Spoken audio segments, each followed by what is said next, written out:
Body dysmorphia is another challenge that belongs under the umbrella of obsessive compulsive and related disorders. And we've had some promising results here with GTR as well. But allow me to first tell you about what exactly body dysmorphia is. That way you'll be able to better appreciate the healing story offered in this class. First of all, body dysmorphia has nothing to do with food intake. It's not an eating disorder.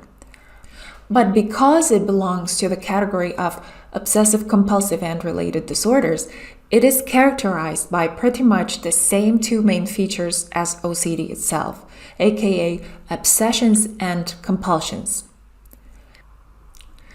In the case of body dysmorphia, the obsessions, i.e. these recurrent, intrusive, persistent thoughts and images, have to do with one or more parts of the body, where the person perceives a specific part of their body to be ugly, disfigured, disproportionate, just severely flawed and defected in some way. It is important to note that this flaw is either completely imagined or just extremely blown out of proportion. For example, someone might have a tiny little birthmark on their face, perhaps a tiny spot, so small that no one else would actually notice it. But the person suffering from body dysmorphia perceives it as huge, almost covering their whole face, extremely ugly or hideous. The perceived flaw in appearance can have to do with almost any body part. Body dysmorphia is characterized by distorted perceptions of one's own body and appearance, and by a constant, persistent preoccupation with these perceived body flaws. That goes way above and beyond the common concerns that other people who don't suffer from body dysmorphia can have about their appearance. We're talking about intense preoccupation that leads to extreme emotional distress and pain. And just like in the case of pure OCD, the person suffering from body dysmorphia will often turn to compulsive behaviors to dissolve their extreme emotional distress, to counteract their obsessions. In other words, they will turn to ritual-like acts in order to feel better, at least temporarily. And this can be compulsive mirror checking themselves in the mirror for very long periods of time and usually hoping that the perceived flaw or defect will look different this time around. There can be compulsive grooming and camouflaging. Usually they try to somehow hide or conceal the flawed part, say with makeup, clothing, or covering a part of their face with hair so no one can see the flaw. Or there can be compulsive reassurance seeking, and this usually has to do with seeking reassurance from family and friends. However, these days with social media, it's possible to get a temporary fix, if you will, by frequently posting flattering images of oneself, because it's likely that praise and compliments will follow. This is how the social media culture works usually. I stroke you, you stroke me. And that's another way that people with body dysmorphia get that temporary reassurance. And this has nothing to do with vanity, which is what it can often look like on the surface if you see someone constantly posting pictures of themselves on social media. One might think that they're seeking attention or they're being vain and self-centered. But for a person suffering from body dysmorphia, this can really be that compulsive ritual, that compulsive behavior to dissolve the extreme distress and anxiety caused by the obsessive thoughts about their body defects and flaws. In fact, they can feel so badly about themselves, so repulsed by themselves, that they will engage in avoidance behaviors to meaning they will stop going places and avoid usual activities out of the fear that their perceived flaws might be spotted or uncovered and that others will now be repulsed by them. Currently, body dysmorphia is treated with antidepressants, although a higher dosage is required than in pure OCD. Of course, you need to continue taking them. And then there's CBT, cognitive behavioral therapy, that tries to change the person's perceptions of their body and the flaws of their body and prevent them from engaging in the compulsive behaviors like checking and camouflaging. This, however, is once again that exposure and response prevention therapy that we talked about in relation to pure OCD, which might also not be optimal, but at the moment, that's what the mainstream has to offer. People suffering from body dysmorphia usually turn to plastic surgery, which of course doesn't solve anything because the root cause of the problem wasn't dealt with. This is why we're pleased to see that the GTR method can be of help here, provided that the body dysmorphia is trauma-related, that is, triggered by distressing, traumatic events from a person's past. I had a client who revealed to me, confided in me that she had body dysmorphia. Body dysmorphia, of course, is a mental illness that really results in someone heavily focusing on flaws that they perceive, not necessarily what everyone else perceives, but that they perceive about themselves. And it can be very much an obsessive, compulsive type of thinking about themselves. So this client, we began to discuss that, and there were definitely some I guess what we would call in gentle trauma release are some indicators that trauma could be present. Even though it's defined as body dysmorphia and a mental illness, there were still those indicators present that led me to believe that there may be something else here. So the biggest, I would have to say the biggest one for me was when this client said, I wasn't always like this. This really has only been since. And that's where we started. And we started to explore what actually was happening at that time. What happened that made you feel that I'm no longer like that anymore? What happened?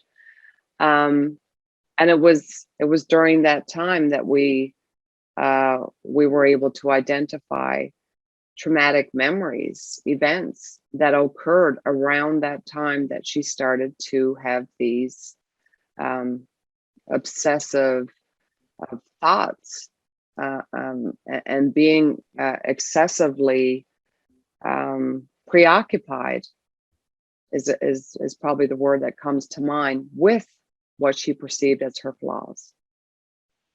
The other indicators that really helped me to identify that there really was trauma present was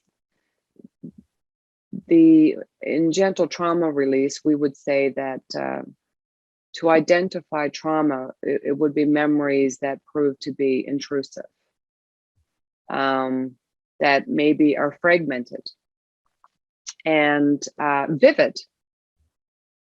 And these were all present. All of these three aspects of her memories and her thoughts, all three of these were present. And it was also the emotional intensity. When these specific memories, and actually when this client went back to that time, there were things that she was able to recall that she would not have been able to identify readily. It wasn't readily available to her when we first started talking. It was almost as if when we went back to that time, other things came up that she didn't kind of, oh my, she didn't remember had actually happened. So we were able to do the basic recipe, utilize the basic recipe to neutralize and clear those traumatic memories. We also did the emotional release recipe to help, to promote a calmness and to provide some relief from the emotional intensity that she was feeling. And also as a tool to kind of have in her pocket to deal with her emotions on a daily basis. We also worked with the Tame the Critic method and elicited those negative beliefs that she had about herself, and were able to turn them around. And in doing that, we were able to really bring her to a point where she could believe them, where she could look at them differently, and almost to the point where the beliefs just collapsed and were developed into much more healthier, beautiful, loving, and supportive beliefs. And another protocol that we utilized towards the end of our work together was the positivity recipe. And I'm happy to say that this client no longer has body dysmorphia. She has a very healthy body image. She even laughs now when she thinks about the thoughts that she had about her body and how intrusive they were and how vivid they were. She even laughs about that now and feels like it's almost like it was a movie. Before gentle trauma release, this client had a real perceived a part of her body as a huge flaw. And it was her legs. She felt her legs were too long. She used the word too skinny, and it looked awkward to her. She felt distorted, that the pieces didn't match up. The top didn't match with the bottom. It stood out. She was very active, and this was affecting her in those activities. At one point, she talks about how she loved Lululemon clothing and then refused outright to wear any of it when it came to the leggings and the shorts. She played many sports where the short shorts were what was worn, to the practices as well as to the games. It, sort of the uniform, and that felt horrible for her. She also, there were times when she would have to dress formally and wear a dress or skirt, and those times created very, very much anxiety and just devastation and sadness. She would, if there was an event coming up that she knew she would have to wear any of these sorts of things, she would be stressed, she would be anxious, she wouldn't sleep, she would detach, she would get very sad, then she would she'd beat up on herself, and then she would feel guilty about it. It was just this never-ending cycle, and it continuously repeated because there was always another event. Now she still plays all of the sports, but she's completely comfortable in those short shorts. She's back to loving her Lululemon leggings, and gets excited now whenever they launch new designs. It's actually it wasn't that long ago. Actually, it was just a few weeks ago that they had this event, and she's actually a school student.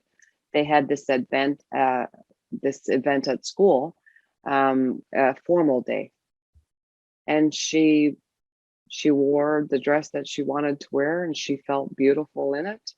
She looked in the mirror. She was happy. She was excited. She doesn't see those flaws that she's seen before. She doesn't see any flaws, and she also doesn't have any obsessive thoughts. She doesn't feel like she's always having to think about the same thing, or that it keeps repeating, or that she has no control over when that thought starts and how to release it. She really, it's a huge difference. She's so very confident, and it's wonderful to see.